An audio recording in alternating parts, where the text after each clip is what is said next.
Good morning, students. Dear children, today let's start new lesson, chapter 6, changes around us. It means ನಮ್ಮ ಸುತ್ತಲಿನ ಬದಲಾವಣೆಗಳು. I will read the lesson. Listen carefully, students. What a fun would it be if you suddenly get some magical powers to change things around you? What are the things you would want to change? So ಅಲ್ಲೊಂದು ಕ್ವಶನ್ನ ಕೇಳಿದ್ದಾರೆ. ಏನಿದೆ, ನಮ್ಮ ಸುತ್ತಮುತ್ತಲಿರುವ ವಸ್ತುಗಳು ಬದಲಾವಣೆ ಮಾಡುವಂತಹ ಒಂದು magical power ನಿಮಗೇನಾದರೂ ಸಿಕ್ಕರೆ ನೀವೆಷ್ಟೊಂದು ಖುಷಿಯಾಗಿರ್ತೀರಾ, ಯಾವೆಲ್ಲ ವಸ್ತುಗಳು ಬೇಕು ಅಂತ ಹೇಳ್ಬಿಟ್ಟು ನೀವು ಇಷ್ಟಪಡ್ತೀರಾ. ಸೊ ಅಲ್ಲಿ ನಿಮ್ಮ ಫ್ರೆಂಡ್ ಒಬ್ಬ ಏನೇನೆಲ್ಲ ಬೇಕು ಅಂತ ಲೈಕ್ ಮಾಡ್ತಿದ್ದಾರೆ ಅಂದರೆ ಅಬ್ಸರ್ವ್ ಮಾಡಿ. ಸೊ ಅಲ್ಲಿ ಏನಾಗಿದೆ, ಅವನು ಫ್ಯೂಚರಲ್ಲಿ ಕಿಂಗ್ ಆಗಿದ್ದಾನೆ, ಜೊತೆಗೆ ಒಂದು ಪ್ಯಾಲೇಸ್ ಇದೆ, ಅರಮನೆ ಇದೆ, ಜೊತೆಗೆ ಅವ್ನ ನೋಸ್ ಎಷ್ಟು ಉದ್ದ ಆಗಿದೆ ನೋಡಿ, ಅಬ್ಸರ್ವ್ ಮಾಡಿ. ನೆಕ್ಸ್ಟ್ ಅಲ್ಲೊಂದು ಕಾಟ್ ಎಲ್ಲಿದೆ, ಆ ಒಂದು ಸ್ಪೇಸಲ್ಲಿ ತೇಲ್ತಾ ಇದೆ, ಆಕಾಶದಲ್ಲಿ ತೇಲ್ತಾ ಇದೆ ಒಂದು ಬೆಡ್ಡು, ಜೊತೆಗೆ ಎರಡಲ್ಲೊಂದು ಮ್ಯಾಜಿಕಲ್ ಪೆನ್ಸಿಲು ಮತ್ತು ಮ್ಯಾಜಿಕಲ್ ಪೆನ್ ಇದೆ. ಅಂದರೆ ತನ್ನಷ್ಟಕ್ಕೆ ತಾನೇ ಬರೆಯೋವಂಥ ಪೆನ್ಸಿಲ್ಸು ಪೆನ್ನು ಬರೆಯೋದೇ ಇಲ್ಲ, ಸಡನ್ನಾಗಿ ರಾಜ ಆಗಿಬಿಡ್ತಾನೆ. ಆ ಥರ ಎಲ್ಲ ಒಂದು ಮ್ಯಾಜಿಕಲ್ ಪವರ್ ಬಂದರೆ ಏನೆಲ್ಲ ಬೇಕು ಅಂತ ನಿಮ್ಗೆ ಅನಿಸುತ್ತೆ ಅಂತೇಳಿ ಕ್ವಶನ್ ಕೇಳಿದ್ದಾರೆ. ಯಾಕೆ ಆ ಥರ ಕೇಳಿದ್ದಾರೆ? Listen student, we do not have magical powers, of course, but we can still a few things around us, perhaps many things. Can you list a few things you can change around you with no magic involved? So ಇಲ್ಲಿ ಏನು ಹೇಳಿದ್ದಾರೆ ಅಂದರೆ, ನಮಗೆ ಯಾವುದೇ magic power ಇಲ್ಲ ಅಂದರೂ ಕೂಡ ನಮ್ಮ ಸುತ್ತಮುತ್ತ ತಮ್ಮಷ್ಟಕ್ಕೆ ತಾವೇ ಕೆಲವೊಂದು ಬದಲಾವಣೆಗಳು ಕಾಲಕ್ಕೆ ಆಗ್ತಾ ಹೋಗ್ತವೆ. Many changes are taking place around us on their own. In the fields, the crops change from time to time. Sometimes leaves fall from trees, change color and dry out, change flowers bloom and then wither away. Are any changes happening in your body? Your nails grow, your hair grows, you grow taller and your weight increases as you grow. Did you realize earlier that so many changes are taking place around you all the time? So ಏನಾಗಿದೆ ಅಂದರೆ, ನಮ್ಮ ಸುತ್ತಮುತ್ತಲು ತಮ್ಮಷ್ಟಕ್ಕೆ ತಾವೇ ಬದಲಾವಣೆಗಳು ಆಗ್ತಾ ಹೋಗ್ತವೆ. ಕಾಲಕ್ಕೆ ಹೊಲ ಗದ್ದೆಗಳಲ್ಲಿ ಏನಾಗುತ್ತೆ, ಬೆಳೆಗಳು ಚಿಕ್ಕದಿರೋವಂಥ ಪೈರು ಏನಾಗುತ್ತೆ, ದೊಡ್ಡದಾಗಿ ಬೆಳೀತಾ ಹೋಗುತ್ತೆ. ಕೆಲವೊಮ್ಮೆ ಮರದಿಂದ ಎಲೆಗಳು ಬೀಳ್ತಾ ಹೋಗ್ತವೆ, ಒಣಗ್ತಾ ಹೋಗ್ತವೆ, ಜೊತೆಗೆ ಮೊಗ್ಗಿರೋವಂಥದ್ದು ಹೂವಾಗಿ ಹರಳ್ತಾ ಹೋಗ್ತವೆ. ಅಬ್ಸರ್ವ್ ಮಾಡಿ. ಜೊತೆಗೆ ಈ ಸೀಸನ್ಸ್ ಅಂತ ಹೇಳ್ತೀವಲ್ಲ ನಾವು, ಮಳೆಗಾಲ, ಚಳಿಗಾಲ ಮತ್ತು ಬೇಸಿಗೆ ಕಾಲ ಅಂತೇಳಿ ಕಾಲಗಳು ಬದಲಾಗ್ತಾ ಹೋಗುತ್ತೆ. ಆ ಕಾಲಗಳು ಬದಲಾದಾಗ ಈ ಗ್ರೀನಿಶ್ ಆಗಿರೋದು ಮತ್ತು ಡ್ರೈ ಲ್ಯಾಂಡ್ ಆಗಿ ಕಾಣ್ತಾ ಹೋಗುತ್ತೆ. ಅವೆಲ್ಲ ಏನಾಗುತ್ತೆ, ತನ್ನಷ್ಟಕ್ಕೆ ತಾನೇ ಬದಲಾವಣೆಯನ್ನು ಹೊಂದ್ತಾ ಹೋಗೋದು. ಈ ಮೊಗ್ಗಿರೋ ಅಂಥದ್ದು ಫ್ಲವರ್ ಆಗಿ ಅರಳ್ತಾ ಹೋಗೋದು. ಜೊತೆಗೆ ಈ ವೆಜಿಟೇಬಲ್ ನೋಡಿ, ಸ್ಮಾಲೆಸ್ಟ್ ಸೈಜಿಂದ ಅದೊಂದು ಬಿಗ್ಗೆಸ್ಟ್ ಸೈಜ್ ಆಗಿ ಗ್ರೋತ್ ಆಗ್ತಾ ಹೋಗೋದು. ಜೊತೆಗೆ ಅದರ ಕಲರ್ ಕೂಡ ಇಲ್ಲಿ ಚೇಂಜ್ ಆಗ್ತಾ ಹೋಗಿದೆ. So these are the different changes naturally occurs ಅಂತ ಹೇಳ್ತೀವಿ. ಅಂದರೆ ನೈಸರ್ಗಿಕವಾಗಿ ಕೆಲವೊಂದು ಬದಲಾವಣೆಗಳನ್ನ ನಾವು ನೋಡ್ತಾ ಹೋಗ್ತೀವಿ. ಸೊ ಇದರಲ್ಲಿ ನಾವು ಮತ್ತೆ ಕ್ಲಾಸಿಫಿಕೇಶನ್ ಮಾಡ್ತೀವಿ ಚೇಂಜಸಲ್ಲಿ. Physical change and chemical change ಅಂತ ಹೇಳ್ತೀವಿ. What are the two kinds of changes ಅಂತ ಹೇಳೋದಾದರೆ physical change and chemical change. ಈ ಫಿಸಿಕಲ್ ಚೇಂಜಲ್ಲಿ ಕೆಲವೊಂದು ರಿವರ್ಸಬಲ್ ಆ್ಯಂಡ್ ಇರ್ರಿವರ್ಸಬಲ್ ಅಂತ ಹೇಳ್ತೀವಿ. ಅಂದರೆ ಪರಾವರ್ತಗೊಳಿಸುವಂತಹದ್ದು, ಅಂದರೆ ಮತ್ತೆ ಒರಿಜಿನಲ್ ಪೊಸಿಷನಿಗೆ ಬರೋ ಅಂಥದ್ದು, ಜೊತೆಗೆ ಬರದೇ ಇರೋವಂಥದ್ದು ರಿವರ್ಸಬಲ್ ಆ್ಯಂಡ್ ಇರ್ರಿವರ್ಸಬಲ್ ಚೇಂಜಸ್ ಅಂತೇಳಿ ಹೇಳ್ತಾ ಹೋಗ್ತೀವಿ. So what is the simple definition of physical change ಅಂತ ಹೇಳೋದಾದರೆ, a physical change is a type of change in which the form of matter is altered but one substance is not transformed into another. The size or shape of matter may be changed but no chemical reactions occurs. Note the whether a process is reversible or not is not truly certain criterion for being a physical change ಅಂತೇಳಿ ಹೇಳ್ತಾ ಹೋಗ್ತೀವಿ. So ಈ ಭೌತಿಕವಾಗಿ ಬದಲಾವಣೆ ಆಗ್ತಾ ಹೋಗೋದು, ಯಾವುದೇ ಒಂದು ರಾಸಾಯನಿಕ ಬದಲಾವಣೆ ಆಗದೆ ಅದರಲ್ಲಿರೋಂಥ ಸೈಜು ಅಥವಾ ಕಲರು ಚೇಂಜಸ್ ಆಗ್ತಾ ಹೋಗೋದಾಗಿರ್ಬೋದು. ಜೊತೆಗೆ ಅದರಲ್ಲಿ ರಿವರ್ಸಬಲ್ ಆಗಿರ್ಬೋದು, ಇರ್ರಿವರ್ಸಬಲ್ ಚೇಂಜಸ್ ಆದರೂ ಆಗಿರ್ಬೋದು. ಇಲ್ಲಿ ಕೂಡ ಫಿಸಿಕಲ್ ಚೇಂಜಲ್ಲಿ ನಾವು 2 ಟೈಪ್ಸ್ ಆಫ್ ಚೇಂಜಸ್ನ ನೋಡ್ತಾ ಹೋಗ್ತೀವಿ, ರಿವರ್ಸಬಲ್ ಆ್ಯಂಡ್ ಇರ್ರಿವರ್ಸಬಲ್ ಚೇಂಜಸ್ ಅಂತ ಹೇಳ್ತೀವಿ. So what are the examples of physical changes? Crushing A can, melting an ice cube, boiling water, mixing sand and water, breaking a glass, dissolving sugar and water, etc. These are the examples of physical changes. So see student, activity 1, take a balloon and blow it. Take care that it does not burst. The shape and size of the balloon have changed. Now let the air escape the balloon. So ಏನು ಮಾಡ್ತೀವಿ, ಇಲ್ಲಿ ನಾವು ಒಂದು ಬಲೂನ್ನ ತೆಗೆದುಕೊಂಡು ಅದಕ್ಕೆ ಗಾಳಿಯನ್ನು ತುಂಬಿಸ್ತಾ ಹೋಗ್ತೀವಿ. ಅದು ಒಡೆದೋಗದೆ ರೀತಿಯಲ್ಲಿ ಎಚ್ಚರವನ್ನು ವಹಿಸಬೇಕು. ಅದರಲ್ಲಿ ಏನಾಗುತ್ತಪ್ಪ ಅಂದ್ರೆ ಅದರಲ್ಲಿರೋವಂಥ ಗಾತ್ರ ಮತ್ತು ಆಕಾರ ಬದಲಾಗ್ತಾ ಹೋಗುತ್ತೆ. ಸೊ ಆಕಾರ ಮತ್ತು ಗಾತ್ರ ಬದಲಾದಾಗ ಏನಾಗುತ್ತೆ, ಇಲ್ಲೊಂದು ಚೇಂಜಸ್ನ ನೋಡ್ತಾ ಹೋಗ್ತೀವಿ ನಾವು. Activity 2, take a piece of paper and fold it as shown in figure 6.2. You have changed the sheet of paper into a toy aeroplane.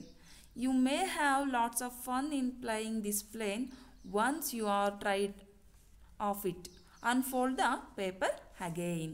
So ಇಲ್ಲಿ ಏನಾಗುತ್ತೆ ಅಂದರೆ, ಒಂದು ಪೇಪರ್ನ ತೊಗೊಂಡ್ಬಿಟ್ಟು ಅದನ್ನು ನಾವು ಒಂದು ಏರೋಪ್ಲೈನ್ ಶೇಪಿಗೆ ಫೋಲ್ಡ್ ಮಾಡ್ತಾ ಹೋಗ್ತೀವಿ. ಒಂದು ವೈಟ್ ಶೀಟ್ನ ತೊಗೊಂಡು ಅದನ್ನ ಏನು ಮಾಡ್ತಿದ್ದೀನಿ, ಏರೋಪ್ಲೈನ್ ಶೇಪಲ್ಲಿ ಚೇಂಜಸ್ ಮಾಡ್ತಾ ಹೋಗ್ತೀವಿ. ದೆನ್ ಅದು ನಿಮಗೆ ಬೇಡಪ್ಪ, ಬೇಜಾರಾಯಿತು ಅಂದರೆ ಮತ್ತೆ ಅದೇ ಶೇಪಿಗೆ ಪೇಪರ್ನ ಓಪನ್ ಮಾಡಿ ತೆಗೆದಿಡ್ತೀವಿ. ಸೊ ಹಾಗಾದರೆ ಇದರಿಂದ ಏನು ಗೊತ್ತಾಗುತ್ತೆ, some change can be reversed ಅಂತೇಳಿ ಹೇಳ್ತಾ ಹೋಗ್ತೀವಿ. So next one, activity 3, take some dough and make a ball. Try to roll out a roti. Maybe you are not happy with this its shape and wish to change it back into a ball of dough again. So ಇಲ್ಲಿ ಏನು ಮಾಡ್ತೀರಾ, ಕಲಸಿರೋ ಅಂಥ ಹಿಟ್ಟನ್ನು ತೊಗೊಂಡು ಒಂದು ರೋಟಿಯನ್ನು ಮಾಡೋದಕ್ಕೆ try ಮಾಡ್ತೀರಾ.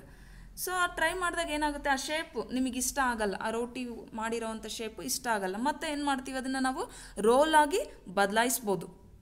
Shape ಚೆನ್ನಾಗಿಲ್ಲ, ಚೆನ್ನಾಗಿ ಬಂದಿಲ್ಲ, ಏನೋ ಆಗಿದೆ ಅಂದರೆ ಮತ್ತೆ ಏನು ಮಾಡ್ತೀವಿ, ರೌಂಡ್ ಮಾಡಿಬಿಟ್ಟು ಅದನ್ನ ಬಾಲ್ ಥರ ಮಾಡಿ ರೋಲ್ ಮಾಡಿ ಮತ್ತೆ ನಾವು ಅದನ್ನ ರೀಟ್ರೈ ಮಾಡ್ತೀವಿ. ಸೊ ಹಂಗಾಗಿ ಅದೇನಾಗುತ್ತೆ, ಮತ್ತೆ ಅದರ ಒರಿಜಿನಲ್ ಪೊಸಿಷನಿಗೆ ಬರುತ್ತೆ.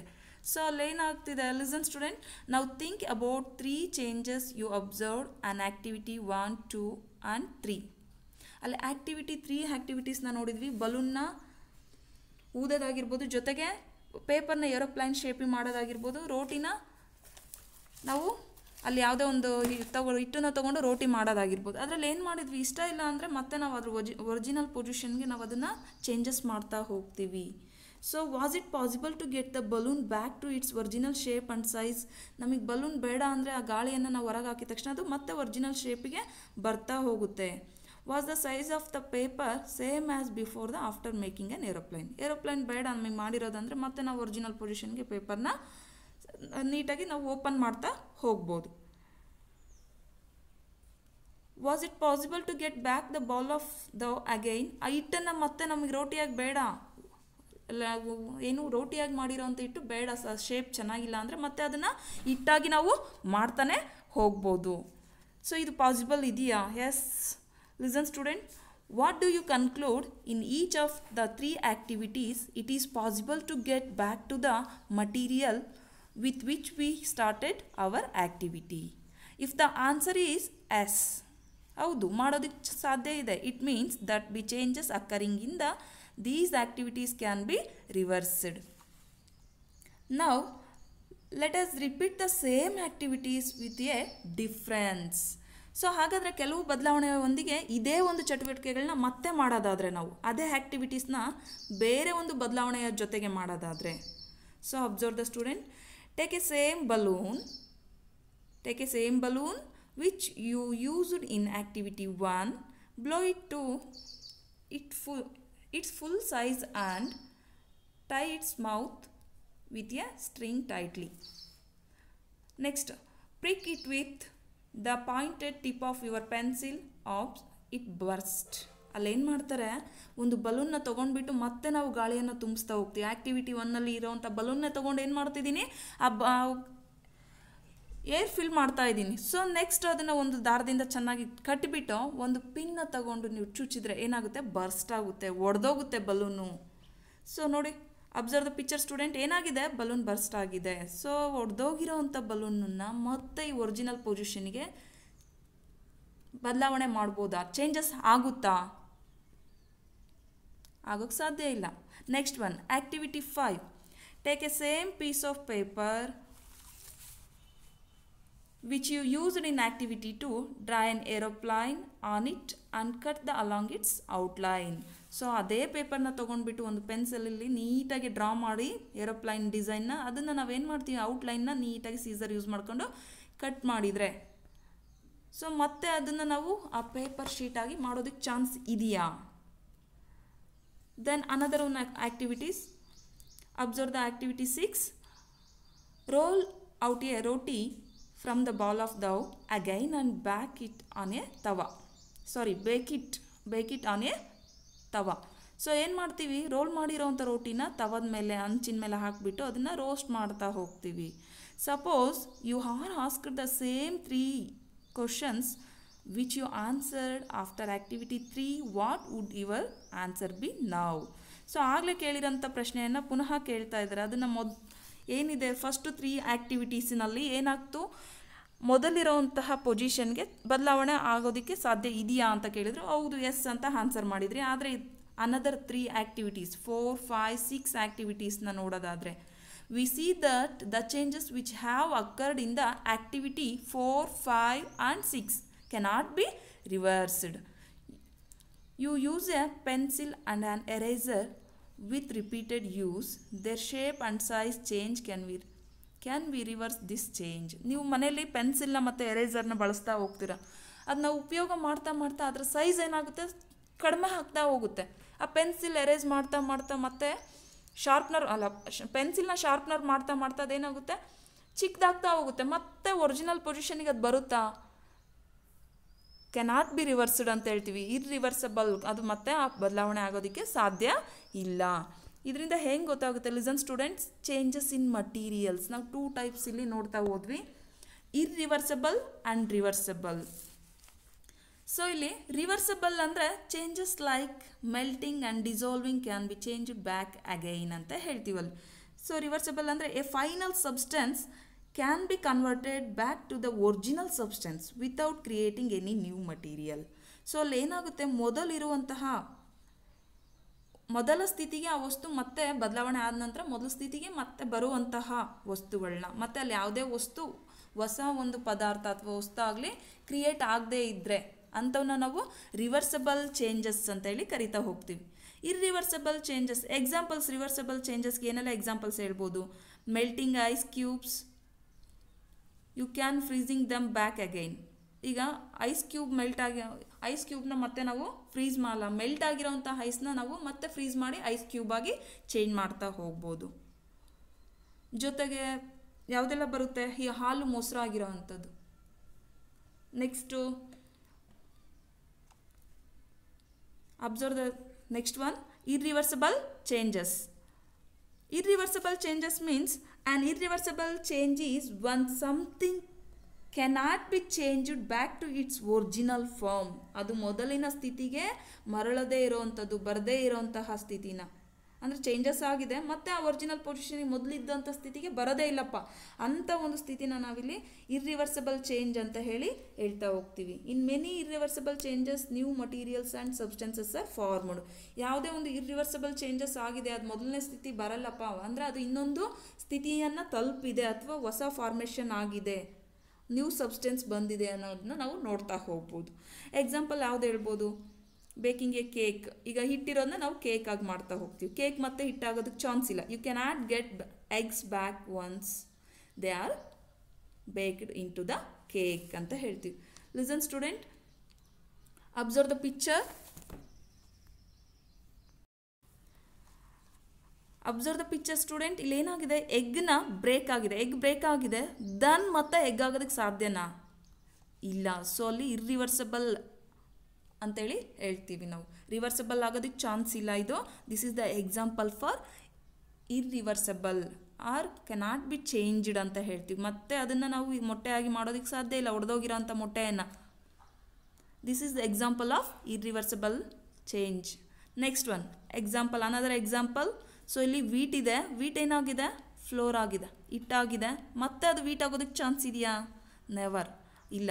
ಸೊ ಹಂಗಾಗಿ ಅಲ್ಲೇನಾಗುತ್ತೆ, this is the example for irreversible change ಅಂತ ಹೇಳ್ತೀವಿ. ಅಂದರೆ ಪರಾವರ್ತಗೊಳಿಸಲಾಗದ ಬದಲಾವಣೆ, ಮೊದಲಿನ ಸ್ಥಿತಿನ ತಲುಪೋಕ್ಕೆ ಸಾಧ್ಯ ಇಲ್ಲ. ಇಂತಹ ಒಂದು ಚೇಂಜಸ್ನ ನಾವು ಇಲ್ಲಿ ನೋಡ್ತಾ ಹೋಗ್ಬೋದು. ಇರ್ರಿವರ್ಸಬಲ್ ಚೇಂಜಸ್ ಅಂತೇಳಿ ಹೇಳ್ತಾ ಹೋಗ್ತೀವಿ. Observe the picture students. First one picture. So ಏನಾಗ್ತಿದೆ, ಲೀಫ್ ಎಲ್ಲ ಕೆಳಗಡೆ ಬೀಳ್ತಾ ಇದೆ, ಮತ್ತು ಅದು ಮರದಲ್ಲಿ ಹೋಗೋದಕ್ಕೆ ಸಾಧ್ಯ ಇಲ್ಲ. ಅಲ್ಲಿ ಆ ಪ್ಲೇಸಲ್ಲಿ ಇನ್ನೊಂದು ಲೀಫ್ ಅಥವಾ ಹೊಸ ಒಂದು ಲೀಫ್ನ ನಾವು ನೋಡ್ತಾ ಹೋಗ್ಬೋದು. ನೆಕ್ಸ್ಟ್ ಇಲ್ಲಿ ಗ್ರೋತ್ ಇದೆ, ಗ್ರೋತ್ನ ಪಿಕ್ಚರ್ ತೋರಿಸಿದ್ದಾರೆ. ಫಸ್ಟು ಚೈಲ್ಡ್ ಇದ್ದಿದ್ದು, ಮತ್ತು ನೆಕ್ಸ್ಟ್ ಅದು ಏನಾಗ್ತಿದೆ, ಗ್ರೋತ್ ಆಗ್ತಾ ಆಗ್ತಾ ಒಂದು ಹೆಂಗರ್ ಪೊಸಿಷನ್ಗೆ ಹೋಗ್ತಾ ಇರೋದು. ನೆಕ್ಸ್ಟ್ ಇಲ್ಲಿ ಪೇಪರ್ನ ಏನಾಗಿದೆ, 2 ಪೀಸಸ್ ಆಗಿ ಚೇಂಜಸ್ ಮಾಡಿದ್ದಾರೆ. ಅದನ್ನು ಮತ್ತೆ ಜಾಯಿನ್ ಮಾಡೋಕ್ಕಾಗಲ್ಲ ನಾವು. ಜೊತೆಗೆ ಇಲ್ಲಿ ಮೊಟ್ಟೆ ಒಂದು ಹೆಗ್ ಏನಾಗಿದೆ, ಬ್ರೇಕ್ ಆಗಿದೆ. ಸೊ ಅದನ್ನು ಕೂಡ ಮತ್ತೆ ನಾವು ರಿವರ್ಸಬಲ್ ಮಾಡೋದಕ್ಕೆ ಸಾಧ್ಯನೇ ಇಲ್ಲ. ಇಲ್ಲಿ ಗ್ರೈನ್ಸ್ ಇದೆ, ಆ ಗ್ರೈನ್ಸ್ ಏನಾಗಿದೆ, ಫ್ಲೋರ್ ಆಗಿದೆ. ಆ ಫ್ಲೋರ್ನ ಮತ್ತೆ ನಾವು ಗ್ರೈನ್ಸ್ ಆಗಿ ಮಾಡೋದಕ್ಕೆ ಸಾಧ್ಯನೇ ಇಲ್ಲ. So these are the examples of irreversible changes ಅಂತ ಹೇಳ್ತಾ ಹೋಗ್ತೀವಿ. Observe the picture students. ಇಲ್ಲೇನಿದೆ, ಸೊ ಇಲ್ಲಿ ಒಂದು ಸಮ್ಮರ್ ಪಿಕ್ಚರ್ನ ತೋರಿಸಿದ್ದಾರೆ. ಸಮ್ಮರಲ್ಲಿ ಹೇಗಿರುತ್ತೆ, ಡ್ರೈ ಲ್ಯಾಂಡ್ ಆಗಿರುತ್ತೆ, ಇದು ಏನೋ ಟ್ರೀಸ್ ಎಲ್ಲ ಡ್ರೈ ಆಗಿರುತ್ತೆ, ಲೀವ್ಸ್ ಎಲ್ಲ ಇರಲ್ಲ. ಸೊ ಈ ಕಡೆ ಏನಿದೆ, ರೈನಿ ಸೀಸನ್ ಥರ ಇರೋದನ್ನ ತೋರಿಸ್ತಾ ಹೋಗ್ತಾರೆ. ಅಲ್ಲಿ ಏನಾಗಿದೆ, ಗ್ರೀನಿಶ್ ಆಗಿರೋಂಥ ಒಂದು ನೇಚರ್ನ ನಾವು ನೋಡ್ತಾ ಹೋಗ್ತೀವಿ. ಸೊ ಅದೇನಾಗುತ್ತಪ್ಪ, ಮತ್ತೆ ಚೇಂಜಸ್ ಆಗ್ತಾ ಹೋಗುತ್ತೆ. ಈಗ ಸಮ್ಮರ್ ಇದ್ದಿದ್ದು ನೆಕ್ಸ್ಟು ವಿಂಟರ್ ಇದ್ದಿದ್ದು ರೈನಿ, ಈ ಥರ ಸೀಸನ್ಗಳು ಮತ್ತೆ ರೊಟೇಷನ್ ಆಗ್ತಾನೆ ಹೋಗ್ತಾ ಹೋಗುತ್ತೆ. ಹಾಗಾಗಿ this is the example for reversible change ಅಂತೇಳಿ ಹೇಳ್ತಾ ಹೋಗ್ತೀವಿ. Observe the another one example. Reversible changes ಅಂದರೆ ಪರಾವರ್ತಗೊಳಿಸಬಹುದಾದಂತಹ ಬದಲಾವಣೆಗಳು. ಯಾವುದು, ಇಲ್ಲಿ ವಾಟರ್ ಇದೆ, ವಾಟರ್ನ ಫ್ರೀಸ್ ಮಾಡಿದಾಗ ನಾವು ಐಸ್ ಆಗಿ ಕನ್ವರ್ಟ್ ಆಗುತ್ತೆ. ಅದೇ ಐಸ್ನ ಮತ್ತೆ ನಾವು ಹೀಟ್ ಮಾಡ್ತಾ ಹೋದರೆ ಮೆಲ್ಟ್ ಆಗ್ತಾ ಹೋಗುತ್ತೆ, ವಾಟರ್ ಪೊಸಿಷನ್ಗೆ ಬರ್ತಾ ಹೋಗುತ್ತೆ. When we put some water in the freezer of a refrigerator, it will turn into ice. If we then warm ice, it melts and changes back into water. ಮತ್ತೆ ಅದೇ ice ಕ್ಯೂಬ್ನ ನಾವು ಏನು warm ಮಾಡ್ತಾ ಹೋದಾಗ ಅಥವಾ heat ಮಾಡ್ತಾ ಹೋದಾಗ melting ಆಗಿಬಿಟ್ಟು ಮತ್ತೆ ವಾಟರ್ ಆಗಿ ಕನ್ವರ್ಟ್ ಆಗ್ತಾ ಹೋಗುತ್ತೆ. ಅಲ್ಲಿ ಮತ್ತೆ ಒರಿಜಿನಲ್ ಪೊಸಿಷನ್ನ ಅದು ತಲುಪ್ತಾ ಹೋಗುತ್ತೆ. ಹಾಗಾದರೆ ಏನು ಹೇಳ್ಬೋದು, a finally substance can be converted back to the original substance without creating any new material are called reversible change ಅಂತ ಹೇಳ್ತೀವಿ. Dear students, today we are discuss about the changes around us. ಅದರಲ್ಲಿ physical change and chemical changes. Physical changes can be classified into 2 types, reversible and irreversible. Reversible means a final substance can be converted back to the original substances without creating any new material. For example, freezing, melting, dissolving, boiling, evaporating and condensing are reversible change ಅಂತೇಳಿ ಹೇಳ್ತಾ ಹೋಗ್ತೀವಿ. Then another one is irreversible change. And irreversible change is when something cannot be changed back to its original form.